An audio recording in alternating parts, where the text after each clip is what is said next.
અશાંત લોકોના જીવનમાં તમે શાંતિ લાવવાનું એક કાર્ય કરો છો કે સામાન્ય હેલ્ધી લોકોને પણ સાયકોલોજીકલ સમસ્યા હોઈ શકે, રોગ નહીં, અને એનું નિવારણ જરૂરી છે.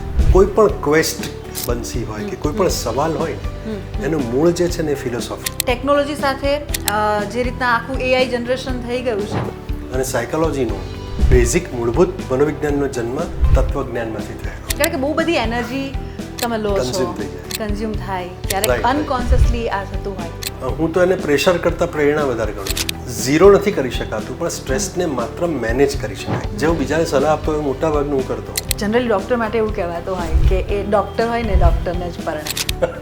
મસાલાદાર હોય તો વાનગી સારી લાગે. લાગણીના નામે લાગણીના ભારથી સામેવાળાને કચડી નાખવાનું, આ જ વાત. દેટ ઇઝ વેર પ્રોબ્લેમ સંબંધમાં હાર્મફુલ છે આપણી સોસાયટી માટે, આપણા સંબંધો માટે, આપણા જીવન માટે. સૌથી મોટો જો દુશ્મન પ્રેમનો કોઈ હોય તો એ ઈગો છે. સંબંધ બનાવવાનું સ્પીડમાં, તોડવાનું સ્પીડમાં, અને બીજે ક્યાંક જોડાવાનું એ સ્પીડમાં. સોશિયલ મીડિયા કે મોબાઈલની લિટરસી નથી, એની સાક્ષરતા. એ વિવેક બુદ્ધિનો જે અભાવ છે. અને હું આને ડિજિટલ લોનલીનેસ કહું છું. એકલતાની મહામારી ચાલી છે, એટલે લોનલીનેસ પેન્ડેમિક છે.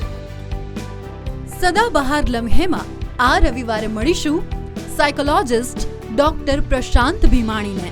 રવિવારે 12:30 કલાકે અને રાત્રે 9:30 કલાકે. Only on TV 13 Gujarati.